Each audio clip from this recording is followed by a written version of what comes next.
19 mars 1926. Comment la très sainte volonté de Dieu éclipse toute chose, même la création et la rédemption, et comment, étant la vie de toute chose, elle produira les plus grands fruits. J'écris uniquement par obéissance, et pour accomplir la volonté de Dieu seul. Je me disais, mon toujours aimable Jésus me dit souvent que je dois être la copie de ma céleste maman, embrasser toute chose et réparer pour tous, être capable d'obtenir le fiat tant attendu, tout comme la reine souveraine demandait le Rédempteur espéré depuis si longtemps. Mais comment puis-je faire cela? Elle était sainte, conçue sans le péché originel. Et moi, par contre, je suis une des plus petites et des plus pauvres créatures, conçue avec le péché originel, comme tous les enfants d'Adam, pleine de misère et de faiblesse. Comment alors serais-je capable de suivre les envols de la Dame souveraine dans la divine volonté pour obtenir que vienne le fiat tant espéré, dont mon doux Jésus veut le règne sur la terre? C'est ce que je me demandais, lorsque mon doux Jésus sortit de moi, et me serrant très fort dans ses bras, il me dit: « Ma fille, ma maman fut conçue sans le péché originel, afin qu'elle puisse obtenir le Rédempteur. Parce qu'il était juste et convenable que même la semence du péché ne puisse jamais exister dans celle qui devait être ma mère. Elle devait être la plus noble et la plus sainte de toutes les créatures, mais d'une noblesse divine et d'une sainteté toute semblable à celle de son Créateur, afin qu'il puisse trouver en elle tant de grâce et de capacité pour être capable de concevoir le Saint des Saints, le Verbe éternel. Les créatures font souvent cela, lorsque devant conserver des choses précieuses et de grande valeur, elles préparent des vases très purs et de valeur équivalente aux choses précieuses qu'elles doivent conserver. Par contre, si ces choses sont ordinaires et de peu de valeur, elles préparent des vases d'argile et de peu de valeur, sans prendre soin de les mettre sous clé, comme elles le font avec les vases très purs. Ainsi, par la préciosité du vase et la façon dont il est conservé, on peut savoir si les choses qu'il contient sont précieuses et de grande valeur. Or, comme je devais recevoir son sang pour être conçu dans son sein, il était juste que son âme et son corps soient très purs, et qu'elles soient enrichies de toutes les grâces possibles et imaginables, des privilèges et des prérogatives que Dieu peut accorder et que la créature peut recevoir.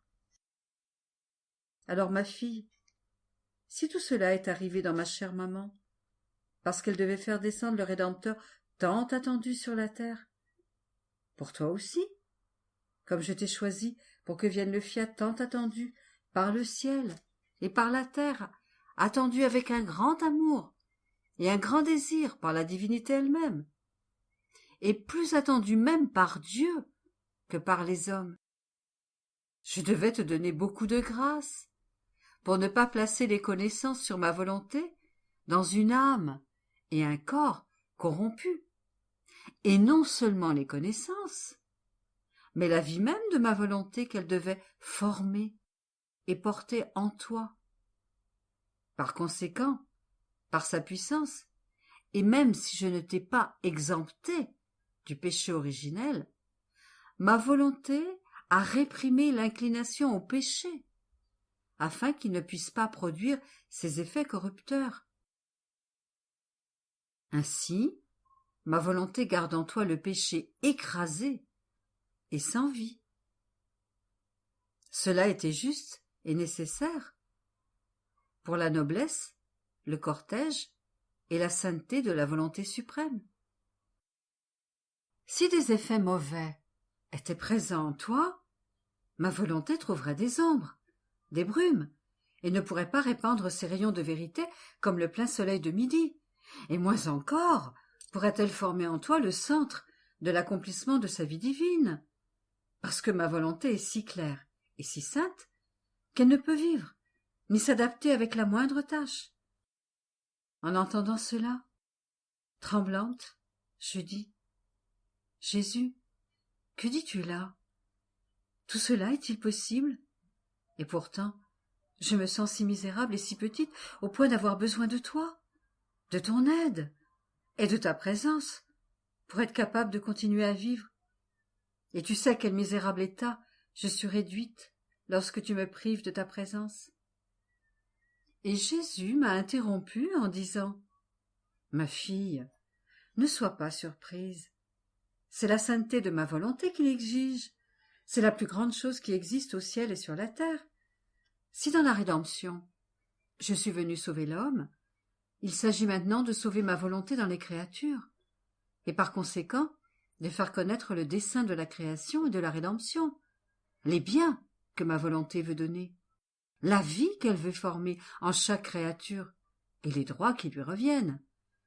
Par conséquent, mettre ma divine volonté en sécurité parmi les créatures est la plus grande chose qui soit, et ma volonté, connue et régnante, surpassera les fruits de la création et de la rédemption. Ce sera le couronnement de mes œuvres et le triomphe de nos œuvres. Et si ma volonté n'est pas connue, aimée et accomplie, ni la création ni la rédemption n'atteindront la plénitude de leurs desseins et de leurs fruits. La création et la rédemption sont sorties de mon fiat omnipotent, et pour que notre gloire puisse être complète et que la créature puisse recevoir tous les effets et les biens qu'ils contiennent, tout doit revenir dans notre volonté. Mais qui pourra dire combien mon pauvre esprit s'est baigné dans l'immensité de la volonté éternelle et ce que j'ai compris? Mais ce qui m'a le plus impressionné, c'est que le fiat devait surpasser même le bien de la rédemption, en plus d'une terrible répugnance à manifester ce qui est écrit ci-dessus, de peur que l'obéissance m'imposerait de l'écrire. Oh, comme j'aurais voulu garder le silence! Mais avec le fiat, on ne discute pas, car d'une façon ou d'une autre, la victoire doit toujours lui appartenir. Puis, mon doux Jésus, toujours aimable, est revenu pour me dire « Ma fille, il est nécessaire que tu manifestes cela, non pour toi-même, mais pour le décorum et la sainteté qui conviennent à ma volonté. Crois-tu que tout ce que j'ai accompli dans ton âme, depuis 40 ans et plus, n'était que pour toi-même, et pour l'amour que j'avais et que j'ai encore toujours pour toi?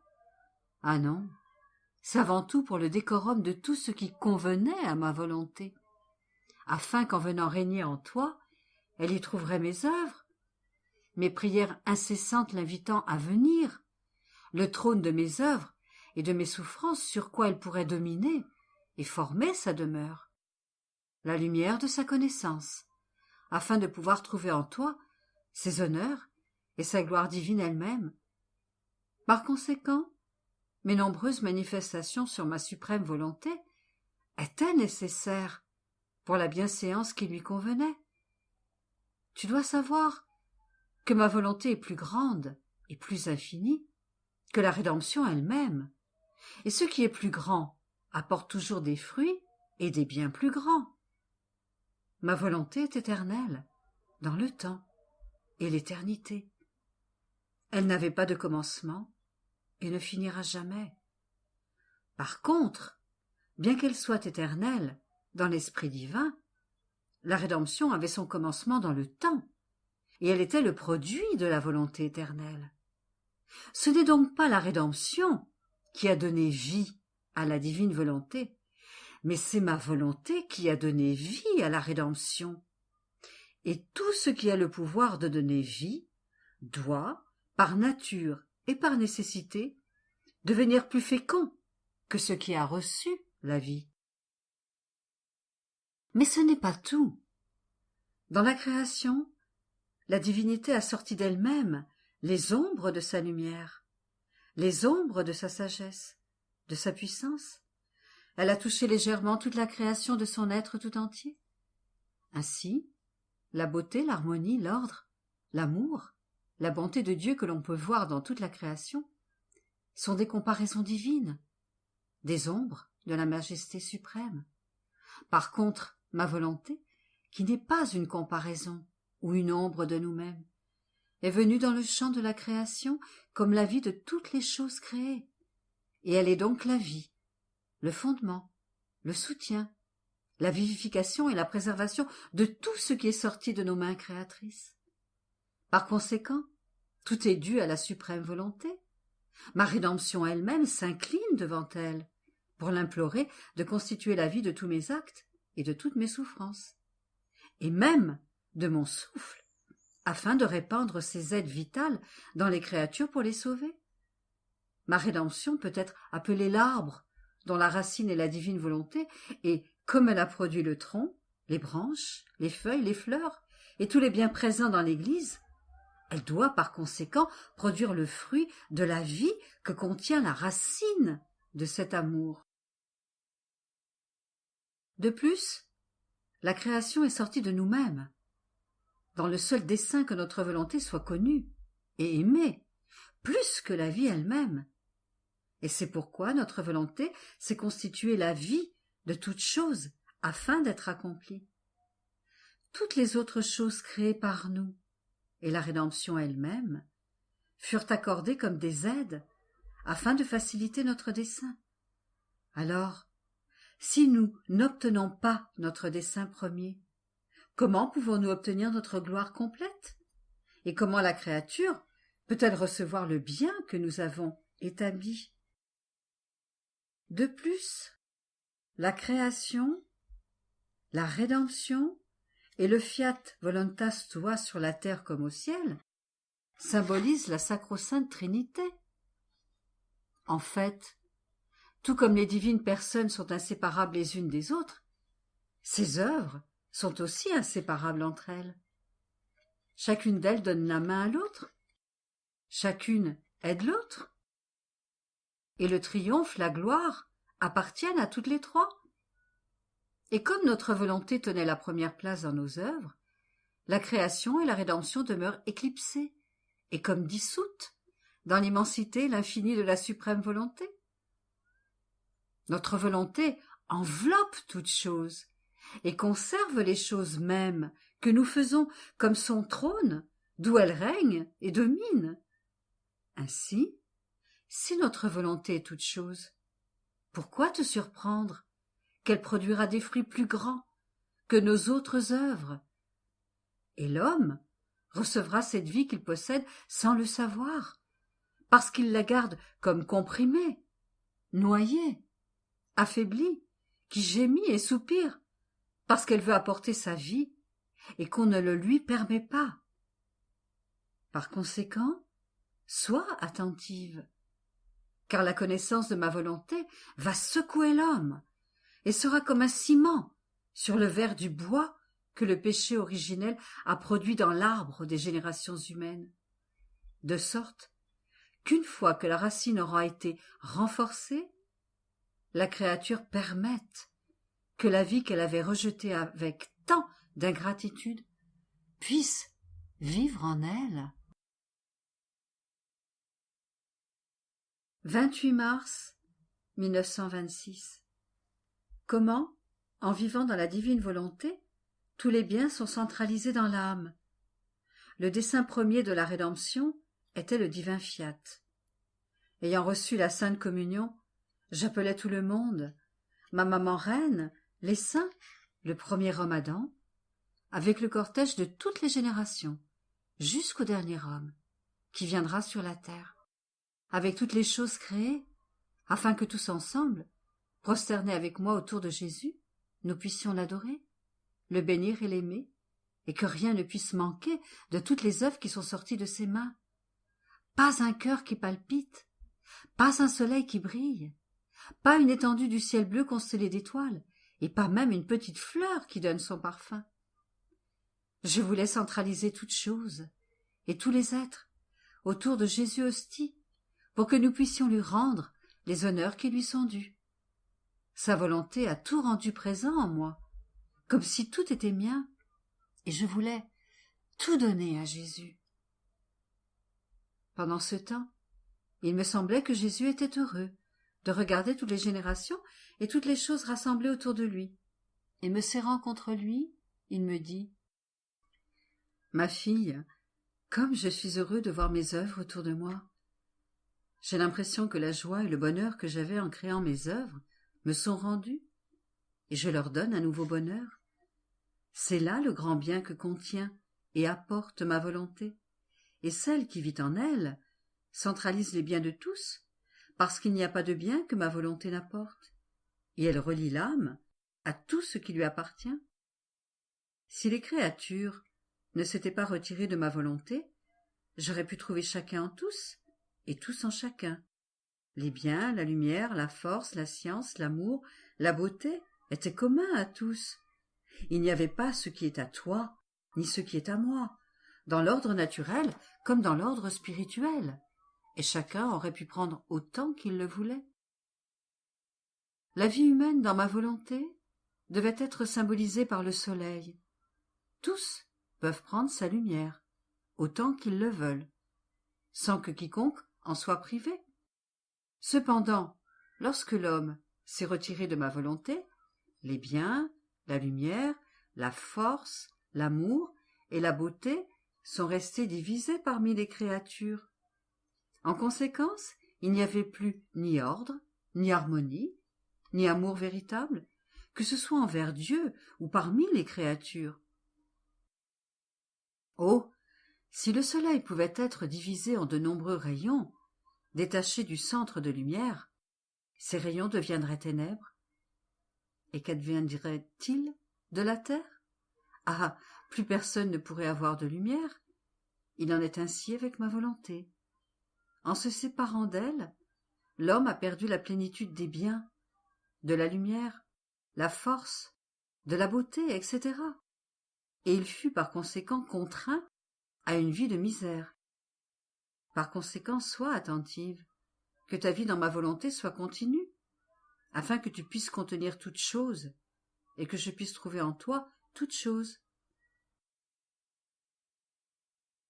Je me disais alors, si la vie véritable dans la volonté suprême contient tant de bien, pourquoi ma céleste maman, qui était toute volonté de Dieu, n'a-t-elle pas demandé le fiat voluntas tua sur la terre comme au ciel, avec le Rédempteur tant attendu, pour que l'homme puisse retourner dans le fiat suprême d'où il est sorti, et lui rendre ainsi tous les biens et le dessein pour lequel il avait été créé?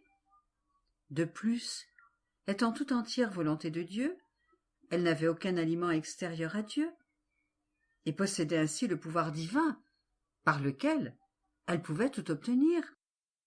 Et mon doux Jésus me dit intérieurement en soupirant, « Ma fille, le dessein premier de tout ce que ma maman a fait et de tout ce que j'ai fait dans la rédemption était de faire régner mon fiat sur la terre. Il n'y aurait pas le début d'un amour véritable, ni d'une grande magnanimité, et moins encore d'un acte digne du Dieu que j'étais, si, en venant dans le monde, j'avais donné et voulu donner aux créatures la chose la plus petite, qui était le moyen d'être sauvé, et non la plus grande, qui était ma volonté, laquelle contient non seulement les remèdes, mais tous les biens possibles qui existent au ciel et sur la terre. Et non seulement le salut et la sainteté, mais cette sainteté qui élève les créatures à la sainteté même de leur Créateur. Oh, si tu pouvais pénétrer en chacun des actes, chacune des prières, des paroles et des souffrances de mon inséparable maman, tu y trouverais le fiat qu'elle attendait et demandait. Si tu pouvais pénétrer en chaque goutte de mon sang, en chacun de mes battements de cœur, de mes souffles, de mes pas, en chacune de mes œuvres, de mes tristesses et de mes larmes, tu trouverais que le fiat y a la primauté que je désirais et demandais pour les créatures. Mais si le dessein premier était le fiat, ma bonté devait descendre au dessein second et agir presque comme un enseignant qui, bien que possédant les sciences les plus hautes, est capable de donner de nobles et sublimes leçons dignes de lui, ses étudiants étant tous illettrés, devaient s'abaisser à enseigner l'ABC des leçons pour pouvoir accomplir petit à petit son dessein premier de communiquer les leçons de la science qu'ils possèdent et faire de ses étudiants eux-mêmes des enseignants dignes d'un tel maître. Si ce maître ne voulait pas s'abaisser à donner des leçons d'un niveau d'études inférieur et voulait donner des leçons dans sa science, les étudiants, illettrés, ne le comprendraient pas, et déconcertés par une science si haute qu'ils ignorent, ils quitteraient ce maître. Et le pauvre maître, pour ne pas avoir voulu s'abaisser, ne donnerait ni le petit ni le grand bien de sa science. Ma fille, lorsque je suis venue sur la terre, les créatures étaient toutes dans l'ignorance des choses du ciel, et si j'avais voulu parler du fiat et de la vie véritable en lui, elles auraient été incapables de comprendre. Comme elles ne connaissaient pas le chemin pour venir à moi, la majorité d'entre elles étant infirmes, aveugles et malades, j'ai dû m'abaisser moi-même sous le couvert de mon humanité, qui recouvrait ce fiat que je voulais donner, devenant ainsi leur frère, m'associant à chacune, afin de pouvoir enseigner les premiers rudiments, l'ABC du fiat suprême. Et tout ce que j'ai enseigné, accompli et souffert n'était que pour préparer le chemin, le royaume et le règne de ma volonté. C'est la manière habituelle de nos œuvres, accomplir des œuvres mineures en préparation pour les plus grandes. N'ai-je pas fait la même chose avec toi? Au commencement, je n'ai certainement pas parlé du fiat suprême, de la hauteur, de la sainteté que je voulais que tu atteignes dans ma volonté. Je n'ai pas non plus fait mention de la grande mission à laquelle je t'appelais. J'étais plutôt gardée comme un petit enfant en qui je prenais plaisir à enseigner l'obéissance, l'amour de la souffrance, le détachement et la mort à soi-même. Et comme tu correspondais à ma demande, je me réjouissais, parce que je pouvais voir, préparer en toi, la place où mettre mon fiat et les sublimes leçons concernant ma volonté. La même chose s'est passée dans la rédemption. Tout était en place pour que le fiat puisse régner à nouveau dans la créature, tout comme elle était sortie de nos mains créatrices. Nous ne sommes pas pressés dans nos œuvres, parce que nous avons non seulement les siècles, mais toute l'éternité à notre disposition. Par conséquent, nous allons à pas lents, mais pour notre triomphe. Premièrement, nous préparons, et puis nous agissons. Je n'ai pas non plus moins de puissance après mon retour au ciel que je n'en aurais eu si j'avais continué à être sur la terre. Ma puissance est toujours la même, que je sois au ciel ou sur la terre.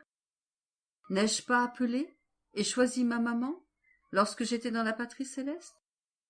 De la même manière, je t'ai appelé et choisi pour le fiat tant désiré, avec la même puissance à laquelle personne ne peut résister. Mieux encore, je te dis que pour l'obtenir, tu as à ta disposition des choses plus grandes et plus importantes que n'en avait ma maman.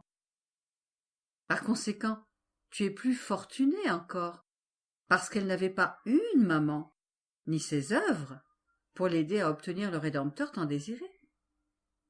Elle n'avait que le cortège des actes des prophètes, des patriarches et des biens de l'Ancien Testament, et les grands biens à venir du futur Rédempteur. Toi, par contre, tu as les secours, les souffrances, les prières et la vie elle-même, non pas à venir, mais vécues de ton Rédempteur. Il n'y a pas de bien ou de prière passée ou présent dans l'Église qui ne t'accompagne pour obtenir le fiat tant désiré. Comme le dessein premier de tout ce qui a été fait par moi et par la Reine du ciel était l'accomplissement de ma volonté, tout est avec toi. pour obtenir la réalisation de ce dessein? Par conséquent, sois attentive. Je serai toujours avec toi, ainsi que ta maman. Tu ne seras pas seule dans ton désir ardent pour le triomphe de notre volonté. 31 mars 1926. Celle qui fait la divine volonté doit posséder tout ce qui appartient à cette volonté. L'âme, qui vit dans la divine volonté, doit faire la volonté de Dieu comme Dieu l'a fait. Mon pauvre esprit se fondait dans la divine volonté et une lumière infinie envahissait le petit cercle de mon intelligence. Et cette lumière, qui me semblait centralisée dans mon esprit, se répandait à l'extérieur, remplissait l'atmosphère tout entière et pénétrait même jusque dans les cieux, comme centralisée dans la divinité. Mais qui peut dire ce que l'on comprenait et ressentait dans cette lumière? On pouvait ressentir la plénitude du bonheur. Rien ne pouvait pénétrer dans cette lumière qui pourrait assombrir la joie, la beauté, la force, la pénétration des divins secrets et la connaissance des mystères suprêmes. Je baignais dans cette lumière lorsque mon toujours aimable Jésus me dit « Ma fille, cette lumière, cette demeure si enchanteresse qui ne connaît ni crépuscule ni nuit, est ma volonté. Tout en elle est parfait. Bonheur, force, beauté, connaissance de l'être suprême, etc. Cette lumière infinie, qui est notre volonté, est sortie du sein de la divinité comme héritage de l'homme. Le plus bel héritage que nous puissions lui léguer. Il est sorti du plus profond de nous-mêmes, apportant avec lui une participation à tous nos biens pour que la créature puisse en hériter et devenir belle et sainte à la ressemblance de celui qui l'avait créée. Tu vois, ma fille, ce que signifie faire ma volonté et vivre en elle? Il n'existe pas au ciel et sur la terre un bien qu'elle ne possède pas. Je veux que tu les connaisses. Sinon, comment peux-tu les aimer, les posséder et les utiliser en différentes circonstances, si tu ne les connais pas? Si tu ne sais pas que tu as une force divine à ta disposition, un rien te fera perdre courage. Si tu ne sais pas que tu possèdes une beauté divine, tu n'auras pas le courage de te comporter avec moi de façon naturelle. Tu te sentiras différente de moi, et tu n'auras pas l'audace de me demander que le fiat puisse venir régner sur la terre. Si tu ne sais pas que tout ce que j'ai créé est à toi, tu ne m'aimeras pas en toutes choses, et tu n'auras pas la plénitude de l'amour vrai, et ainsi de suite pour tout le reste. Si tu connais pas tous les biens que possède ma volonté, qui n'est rien qui ne lui appartienne et que tu ne doives posséder, tu serais alors comme une malheureuse à qui on a donné 1 million, sans lui dire que cette somme a été déposée dans son petit taudis. Pauvre petite, elle ne connaît pas le bien qu'elle possède. Elle continue à vivre dans la pauvreté, l'estomac à moitié vide, les vêtements en loques, et elle boit à petites gorgées l'amertume de sa pauvreté. Mais si elle le connaît, sa fortune change, son taudis devient un palais, sa nourriture est abondante, elle s'habille de façon décente et savoure sa richesse à petites gorgées. Ainsi, peu importe les biens que l'on possède, c'est comme si on ne les avait pas, si on ne les connaît pas.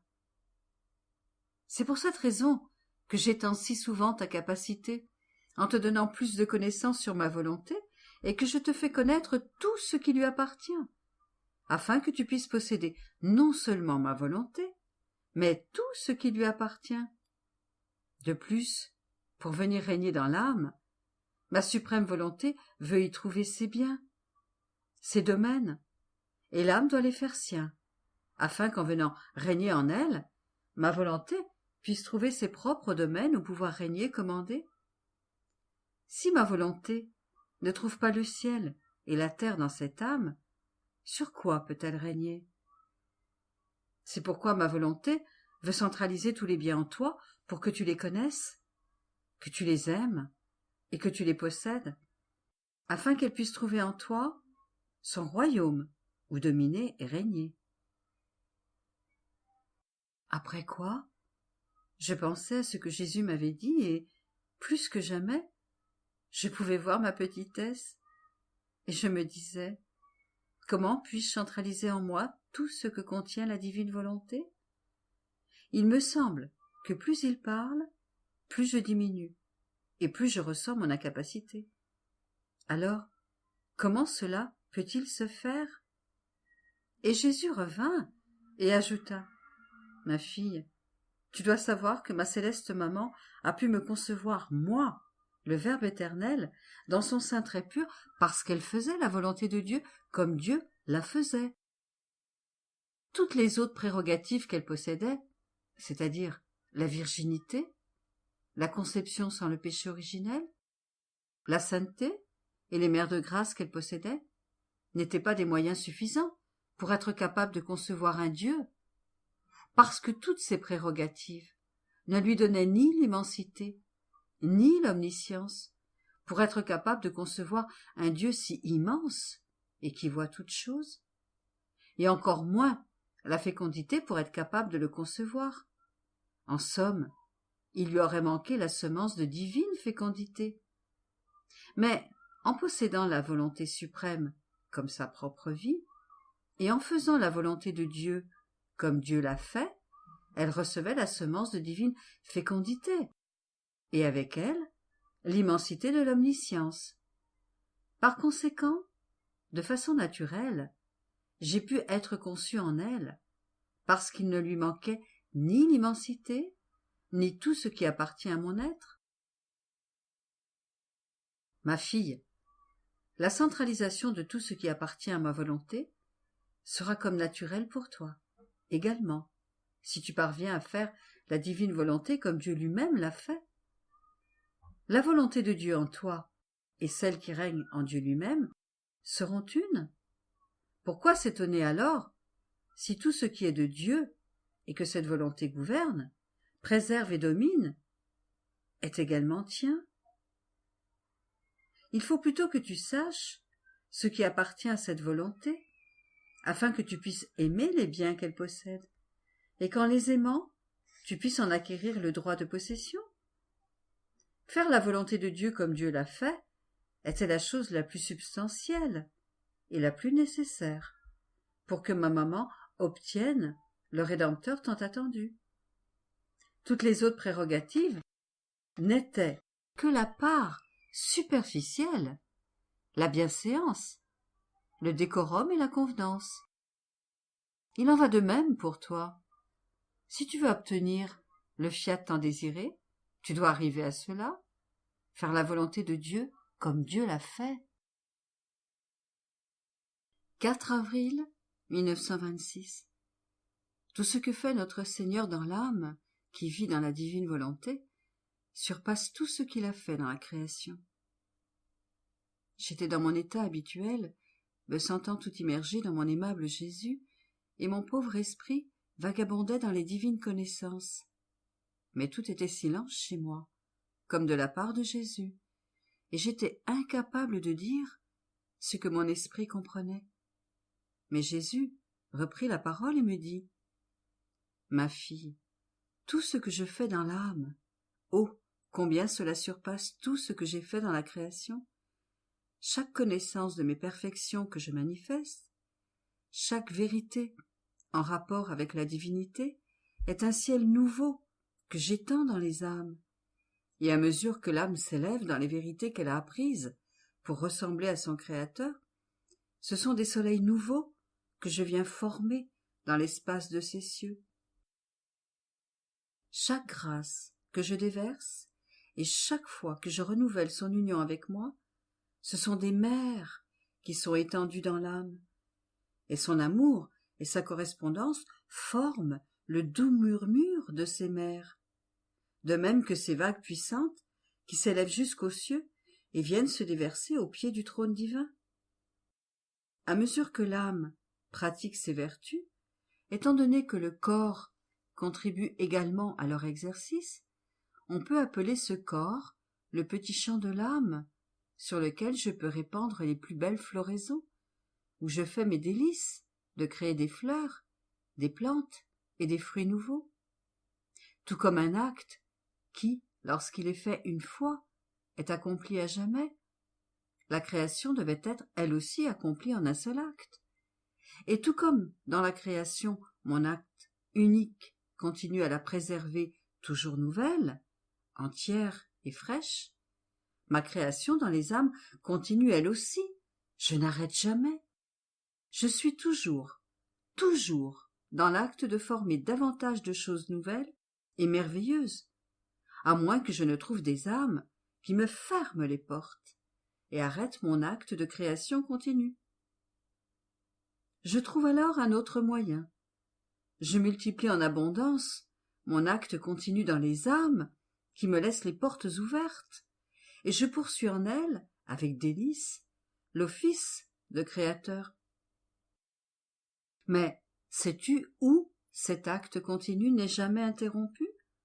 Dans l'âme, qui vit dans ma volonté. Ah oui, ce n'est qu'en elle que je peux librement faire tout ce que je veux, parce que ma volonté que contient cette âme la prépare pour moi à recevoir mon fiat, qui est venu dans la création. Ainsi, ma volonté possédée par l'âme, ainsi que celle que je garde en moi-même, se tendent la main, s'embrassent et forment les plus grandes merveilles. Par conséquent, sois toujours attentive et poursuis toujours ton envol dans ma volonté. Après quoi, je pensai à la résurrection de notre Seigneur, qui, revenant, ajouta « Ma fille, ma résurrection acheva, scella et me rendit tous les honneurs. Elle ranima toutes les œuvres accomplies au cours de ma vie sur la terre et forma la semence de la résurrection des âmes, et même des corps, pour le jugement universel. Aussi, sans ma résurrection, ma rédemption aurait été incomplète, et mes plus belles œuvres auraient été enterrées. C'est la même chose pour l'âme. Si elle ne ressuscite pas entièrement dans ma volonté, toutes ses œuvres demeurent incomplètes.